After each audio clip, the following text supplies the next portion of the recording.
and we love our Prophet sallallahu alaihi wasallam, we must obey that. And what he said, we must do that. This is the total, briefly, life abbreviation of that. Are good Muslims? You're a man or woman, young or older. The key, if we want to go paradise, if we want to love our Prophet sallallahu alaihi wasallam, we do good deeds, not bad deeds. اب میں آخری میں اس programme کا آخری session اپنے نوجوان scholar جو بہرا شریف کے اعلیٰ ترین اسٹوڈنٹس میں ان کا شمار ہوتا ہے، نوجوان ہیں، اعلیٰ تعلیم یافتہ ہیں، اللہ نے ان کو بولنے کی لکھنے کی صلاحیت عطا کی ہے. یہ ان چند نوجوان سکالروں میں ہیں جن کے پاس دونوں ایجوکیشن ہیں. بہترین نعت خواں، بہترین مقرر میرے دوست جناب علامہ طارق محمود جامی صاحب تشریف لائیں اور معراج نبی صلی اللہ علیہ وسلم کے اس واقعے پر روشنی ڈالیں. اور چونکہ وقتی کمی ہے اور ان کے پاس تقریباً 8:35 تک کا وقت ہے، اور بہترین اسکالر میں یہ خوبی ہوتی ہے کہ وہ تھوڑے سے ٹائم میں بہت چکا جاتا ہے. جزاک اللہ. نعرہ تکبیر، اللہ اکبر، نعرہ رسالت. الحمدللہ رب العالمین والعاقبۃ للمتقین والصلاة والسلام علی سید الانبیاء والمرسلین. اما بعد فاعوذ باللہ من الشیطان الرجیم. بسم اللہ الرحمن الرحیم.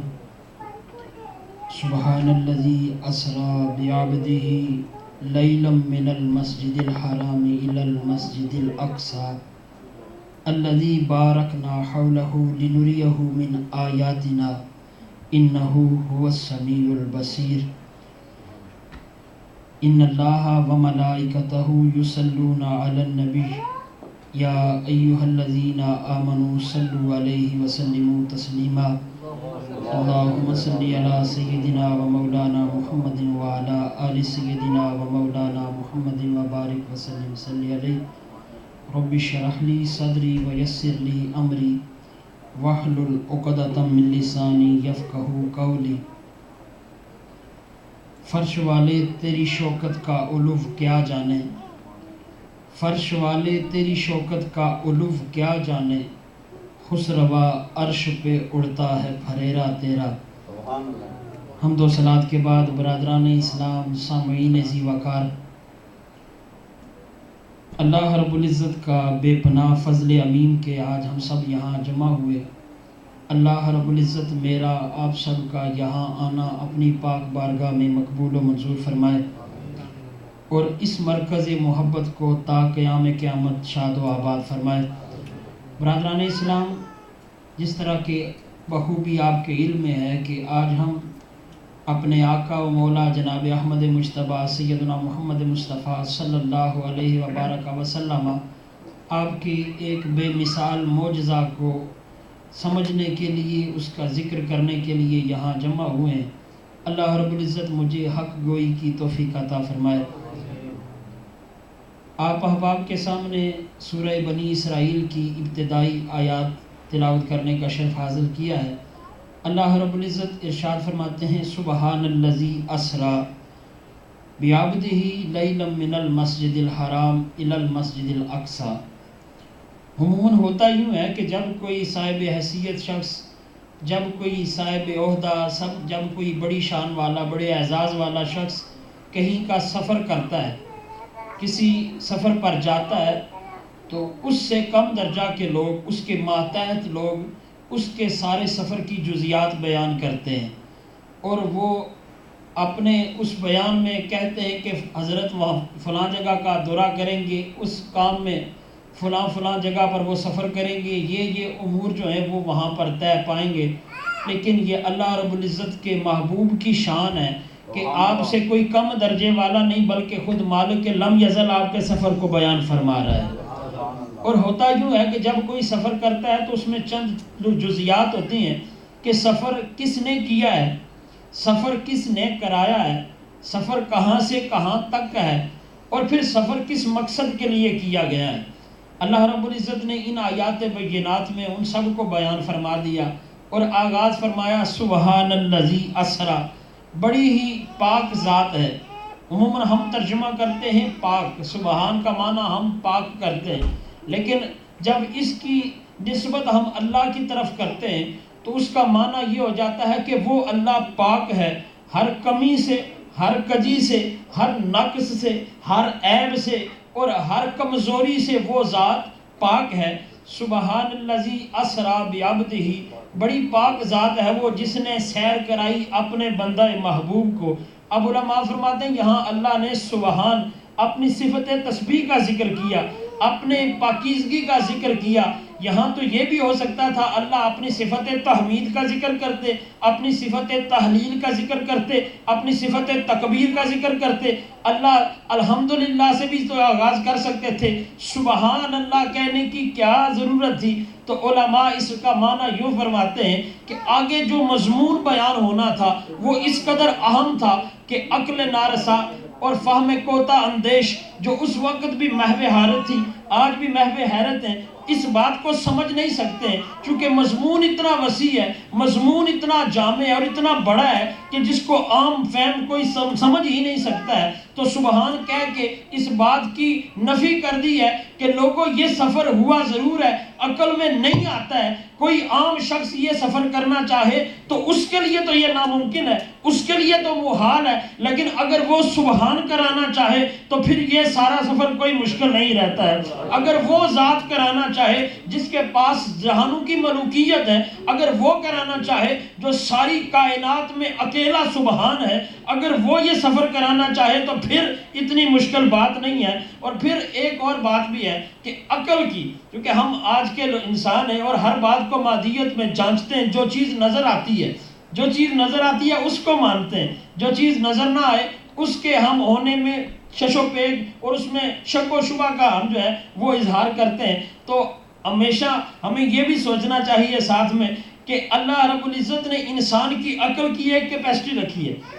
قرآن حکیم میں کل شیء احصیناہ فی کتاب مبین، ہر شے کی ہم گن کے رکھا ہے، ہر شے کی ایک مقدار ہے۔ ایک جگہ پر میں کل شیء فی قدر، ہر شے ایک مقدار میں ہے، اس سے زیادہ اس کی وسعت نہیں ہے۔ جس طرح عام فہم میں آپ لوگوں نے دیکھا ہوگا اس دنیا میں کچھ پیمانے جن کو ہم ترازو کہتے ہیں، اسکیل کہتے ہیں، جن پر وزن کرتے ہیں، دنیا میں ہر انسان کے الگ ترازو ہوتے ہیں۔ مثال کے طور پر اگر آپ سنار کے پاس چلے جائیں تو جو اس کے پاس اسکیل ہوتا ہے اس پر رتیاں اور ماسے تولے جاتے ہیں، اس پر بہت خفیف سے اوزان ڈالے جاتے ہیں۔ لیکن اگر آپ وہاں سے کسی اور سٹور میں چلے جائیں اور پھر اس آڑتیوں کے پاس چلے جائیں تو وہاں پر جو سکیل اور پیمانے نظر آتے ہیں وہاں پر تو من اور ٹن کے حساب سے وزن رکھے جاتے ہیں۔ انسان کی عقل محدود ہے، یہ تو اپنے آپ کو سمجھ نہیں سکتا ہے، رب کی لامحدود قوتوں کو اور رب کی لامحدود کائنات کو کیسے سمجھ سکتا ہے؟ تو اللہ رب العزت نے بیان فرمایا سبحان الذی اسرا، اے لوگوں بڑی پاک ہے وہ ذات جس نے سیر کرائی بے عبدہ، اور اس بے عبدہ کا معنی دیکھیے، بے عبدہ سیر کرائی اپنے بندہ خاص کو۔ یہاں پر جو عبد کا معنی ہے اس کو صرف اہل دل سمجھ سکتے ہیں، کیونکہ استاذ کے شاگرد ہر ایک ہوتے ہیں، لیکن شاگرد وہ ہوتا ہے جسے استاد خود کہے کہ یہ میرا شاگرد ہے۔ اللہ کے بندے تو کائنات میں جناب آدم علیہ السلام سے لے کر آخری انسان تک آنے والے ہیں، لیکن بندہ محبوب جناب احمد مجتبیٰ سیدنا محمد مصطفیٰ صلی اللہ علیہ وسلم کو اللہ نے فرما دیا لوگوں اپنے بندہ خاص کو سیر کرائی۔ کیوں؟ بندے تو اور بھی کائنات میں بے شمار ہیں، لیکن جس طرح بندگی کا حق محمد مصطفیٰ نے ادا کیا ہے کائنات میں اس کی نظیر ہی نہیں ملتی ہے۔ فرمایا بے عبدہ، اور پھر یہاں علماء نے ایک اور تفسیر بیان فرمائی ہے کہ جب اللہ رب العزت کی بارگاہ میں اللہ کے رسول حاضر ہوئے تو اللہ کے رسول سے اللہ نے پوچھا بما اشرفک یا رسول اللہ، اے اللہ کے رسول، اے میرے نبی، کس ایسی بات سے آپ کو عزت دی جائے کہ جس کو آپ اپنا وقار سمجھیں؟ فرمایا بے عبدی کا، مجھے اپنا بندہ کہہ دے، میرے مالک تو مجھے اپنا بندہ کہہ دے، اس سے بڑھ کے دنیا میں میرے لیے اعزاز ہی کوئی نہیں ہے۔ توحید تو یہ ہے خدا حشر میں کہہ دے یہ بندہ جہانوں سے خفا میرے لیے ہے۔ اور جس حال میں بھی رکھے وہ حال گوارا ہے، بس اتنا فقط کہہ دے تو بندہ ہمارا ہے۔ اور جس کو بارگاہ لم یزل سے خود اپنا بندہ ہونے کی سند ملتی ہے، اس کے اعزاز کا اور عالم کیا ہوگا۔ فرمایا سبحان الذی اسری بعبدہ لیلا من المسجد الحرام الی المسجد الاقصی، لیلا رات کے مختصر حصہ میں۔ علماء نے اس کی توضیح اس طرح بیان کی ہے کہ یہ رات کا اتنا مختصر حصہ تھا کہ سرکار دو عالم صلی اللہ علیہ وسلم جس بستر مبارک سے اٹھے تھے، ابھی وہ بستر مبارک اسی طرح گرم تھا، اور حضور جس طرح گھر سے نکلے تھے وہ جو کنڈی ہل رہی تھی وہ اسی طرح ہلتی ہی ہے، اور حضور سارا سفر کر کے واپس بھی لوٹ آتے ہیں۔ اور پھر میں من المسجد الحرام الی المسجد الاقصی، جس طرح کہ مفتی صاحب بیان فرماتے ہیں جو اسرا کا سفر ہے وہ مسجد حرام سے مسجد اقصی تک ہے۔ سبحان الذی اسرا، اللہ نے اس سارے سفر کو بیان فرمایا۔ دیکھیے اسرا، اس کا معنی علماء فرماتے ہیں اسرا سے مراد وہ سیر ہوتی ہے جو رات کے وقت کی جاتی ہے۔ اب مجھے یہ بتائیں، رات کا عالم ہو، تاریکی ہر طرف ہو، آپ کو کسی جگہ لے جایا جائے اور یہ کہا جائے ذرا دیکھیے یہ جگہ کتنی خوبصورت ہے، تو آپ کہیں گے کیا بات کرتے ہو، اتنے اندھیرے میں اتنی تاریکی میں کون سی سیر ہوتی ہے۔ لیلاً، پتہ یہ چلا لوگوں تم تاریکیوں کا تو شکار ہو جاتے ہو، تمہیں تاریکیوں میں روشنی کی ضرورت ہے، اور محمد عربی صلی اللہ علیہ وسلم جو خود سراپا روشنی ہے، آپ کسی روشنی کے محتاج نہیں ہیں۔ لیلا من المسجد الحرام الی المسجد الاقصی، اور پھر مسجد اقصی کی شان دیکھیے، الذی بارکنا حولہ لنریہ من آیاتنا، حولہ، فرمایا وہ مسجد اقصی جس کے گردا گرد ہم نے برکتیں رکھی، باقی ہر شے اس کے اندر برکت ہوتی ہے۔ آپ دیکھیے مسجد نبوی کی شان یہ ہے کہ مسجد نبوی میں ایک رکعت پڑھی جائے 50,000 رکعت کا ثواب ملتا ہے، مسجد حرام میں نماز پڑھی جائے ایک رکعت پڑھے 1,00,000 رکعت کا ثواب ملتا ہے۔ لیکن مسجد اقصی کا ذکر فرمایا تو فرمایا بارکنا حولہ، یہ وہ مسجد ہے جس کے گردا گرد ہم نے، جس کے ارد گرد ہم نے برکتیں رکھی ہیں۔ علماء فرماتے ہیں اس کی شان یہ ہے، اس کے گرد جو برکتیں اللہ نے فرمائی ہیں وہ 37,000 انبیاء کی قبور ہیں۔ وہ مسجد اقصی وہ شان والی ہے جس کے گرد 37,000 انبیاء کی قبور ہیں، اللہ نے ان قبور کے ہونے کو برکت سے تعبیر کیا ہے۔ پتہ یہ چلا جہاں انبیاء کی قبور ہوتی ہیں وہ باعث برکت ہوتی ہیں، وہ جہاں پر انبیاء اور اس کے پیاروں کی قبریں ہوا کرتی ہیں وہ اللہ کے انوار و تجلیات کا مظہر ہوا کرتی ہیں۔ اور پھر اس سارے سفر کا مدعا بیان فرما دیا، مقصد بیان فرما دیا، لنریہ من آیاتنا، یہ سارا سفر کیوں کرایا، لنریہ من آیاتنا، اور اس لنریہ کا معنی اہل دل سمجھ سکتے ہیں۔ اللہ کو دیکھنے کی چاہت کس میں نہیں ہے؟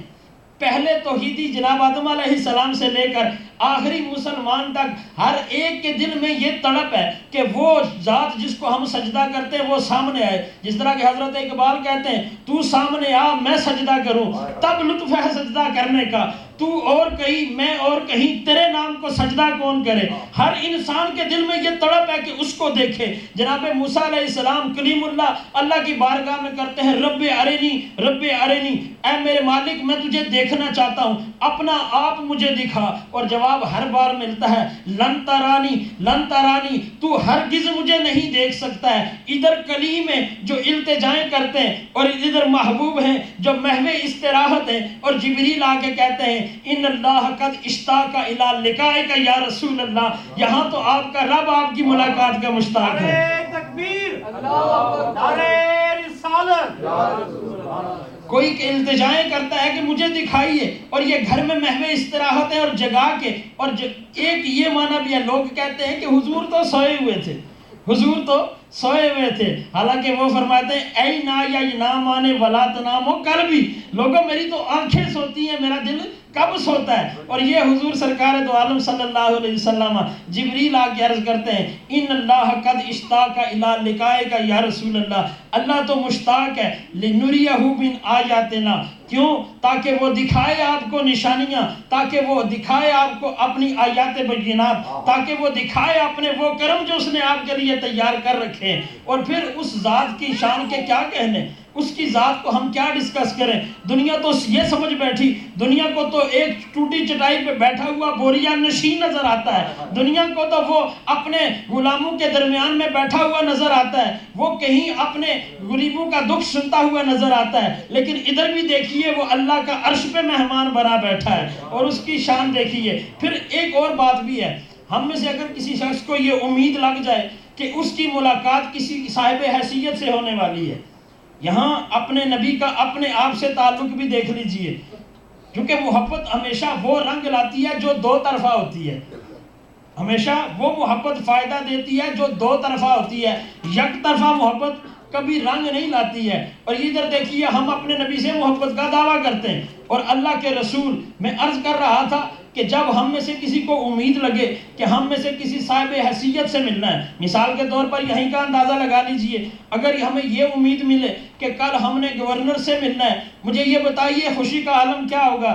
رات کو نیند نہیں آئے گی، ذہن میں ہوگا کہ کل اخباروں میں چھپے گا، لوگ دیکھیں گے کہ یہ گورنر سے مل رہے ہیں، اتنا عہدہ ملنے والا ہے۔ تو کیا ہوتا ہے؟ پہلے تو رات کو نیند ہی نہیں آتی ہے، اور جب صبح جاتے ہیں اس کا روب اتنا طاری ہوتا ہے کہ سامنے کوئی بات ہی نہیں نکلتی ہے، اور اگر لکھ کے بھی لے جائیں تو لکھ کے کیا لے کے جائیں گے؟ مجھے یہ عہدہ چاہیے، مجھے فلاں پراپرٹی چاہیے، مجھے یہ منصب چاہیے، یہ مقام چاہیے۔ لیکن اللہ کے رسول کی شان دیکھیے، دنیا کا بادشاہ نہیں، صرف دنیا کا صاحب حیثیت نہیں، بلکہ بادشاہوں کا بھی بادشاہ، جو ساری کائنات کا یکتا بادشاہ ہے، بلا شرکت غیر، وہ جو اکیلا مالک ہے، اس کی بارگاہ میں جاتے ہیں۔ تو جب اللہ کی بارگاہ میں پہنچے، اللہ رب العزت نے پوچھا، اے حبیب اپنے اللہ کے لیے، اپنے الہ کے لیے، اپنے معبود کے لیے کیا تحفہ لائے ہو؟ کمال عاجزی سے عرض کرتے ہیں، اے مالک میں اپنی عاجزی لے کے آیا، اپنی امت کے گناہ لے کے آیا، اے مالک میری عاجزی دیکھ، میری امت کے گناہوں کو معاف کر دے۔ ہے کوئی اتنا چاہنے والا، ہے کوئی اتنی محبت کرنے والا کہ بادشاہوں کے بادشاہ کی درگاہ میں کھڑیں، اس کی بارگاہ میں کھڑیں، آج جو چاہیں مانگ سکتے ہیں، لیکن نہ اپنے قبیلے کی بات کرتے ہیں، نہ اپنے خاندان کی بات کرتے ہیں، نہ اپنے علاقے کی بات کرتے ہیں، بلکہ صرف اپنی امت کی بات کرتے ہیں۔ اور پھر جب اللہ کی بارگاہ میں عرض کرنے لگے، مالک آج مجھے یہ قرب عطا فرمایا، آج مجھے یہ قرب نصیب ہوا کہ تیرا معراج، تیری زیارت کر رہا ہوں، میرے مالک میری امت کا عالم کیا ہوگا؟ اور پھر اللہ کی بارگاہ سے کیا جواب ملا؟ اے نبی تو آج مجھے دیکھ رہا ہے، تجھے یہ اعزاز عطا فرمایا، یہ معراج عطا فرمائی ہے، لے 50 نمازیں لے جا، جو تیرا امتی ادا کرے گا اپنے رب کی زیارت کرتا چلا جائے گا، جو اپنے رب کا قرب چاہے گا اس کو 50 نمازیں عطا کر دی ہیں۔ اللہ کے رسول 50 نمازیں لے کے پلٹے، 50 نمازیں لے کے پلٹے۔ موسیٰ علیہ السلام نے عرض کی، اے اللہ کے رسول آپ کی امت نے کب 50 نمازیں پڑھنی ہیں؟ اللہ کی بارگاہ میں جائیے، کم کرائیے۔ یہ آنے جانے کا سلسلہ چلتا رہا، جب بات 5 نمازوں تک پہنچی، موسیٰ علیہ السلام نے عرض کی اب 5 بھی کم کرائیے، آپ کی امت نے 5 بھی نہیں پڑھنی ہے۔ تب پھر اللہ کے رسول نے کہا، اے موسیٰ بات تو آپ سچ کہتے ہو، لیکن مجھے حیا آتی ہے کہ میری امت اپنے رب کے اس تحفے کو بھی قبول نہ کر سکے گی جو 5 نمازوں کے صورت میں ہے۔ اللہ نے اعلان فرمایا، اللہ نے کلام فرمایا، اے نبی جا تیرا جو امتی 5 ادا کرے گا رب 50 کا ثواب عطا فرما دے گا، جو 5 ادا کرے گا رب اس کو 50 کا ثواب عطا فرما دے گا۔ اور پھر اللہ کے رسول جب دنیا میں تشریف لائے، اللہ کے رسول صبح تشریف فرمائے، اپنے صحابہ سے بات کی، صحابہ کو بتایا آج اللہ نے مجھے یہ اعزاز عطا فرمایا، میں مسجد حرام سے مسجد اقصیٰ تک گیا، پھر لامکانوں تک میں نے جنت کی سیر کی، میں نے دوزخ کے مشاہدے کیے، پھر میں اللہ کی بارگاہ میں گیا اور پھر اللہ سے ملاقات ہوئی، اللہ نے تمہارے لیے نماز کا تحفہ دیا ہے۔ ابو جہل کے بھی کان میں بات پڑی، آیا یہ بات ہو سکتی ہے؟ عقل سے سوچنے والے اور اللہ اور اس کے رسول کے کاموں کو عقل سے ماپنے والے اس وقت بھی موجود تھے نا۔ ابو جہل حضرت سیدنا صدیق اکبر کے پاس پہنچا اور جا کے کہنے لگا، اے ابو بکر کیا ایسا ہو سکتا ہے کوئی ایک شخص رات کو مسجد حرام سے مسجد اقصیٰ تک جائے اور اتنے مختصر میں جا کے پلٹ بھی آئے؟ آپ نے فرمایا نہیں، ایسا ممکن نہیں ہے، کوئی شخص ایسا کر ہی نہیں سکتا ہے، اتنے مختصر وقت میں کوئی شخص اتنے دور کیسے جا سکتا ہے؟ وہ تو 1 ماہ کی مسافت سے بھی زیادہ ہے۔ تو اس نے کہا آپ کے نبی جو کہتے ہیں کہ وہ گئے، آپ نے فرمایا کوئی اور شخص کہے تو وہ نہیں جا سکتا ہے، لیکن اللہ کے رسول کہیں تو پھر حق ہے کہ وہ گئے ہوں گے، کیونکہ جو اللہ کے رسول فرماتے ہیں وہ سچ فرماتے ہیں۔ اللہ کے رسول گھر سے حرامہ نکلتے ہیں، ایک بچی کو روتے ہوئے دیکھا، حضور پاس گئے، سر پہ ہاتھ پھیرا اور پھر کمال شفقت سے پوچھا، اے بچی کیا بات ہے، کیوں روتی ہو، تیرے پریشانی کا عالم کیا ہے، اس کی وجہ کیا ہے؟ عرض کرنے لگی، اے اللہ کے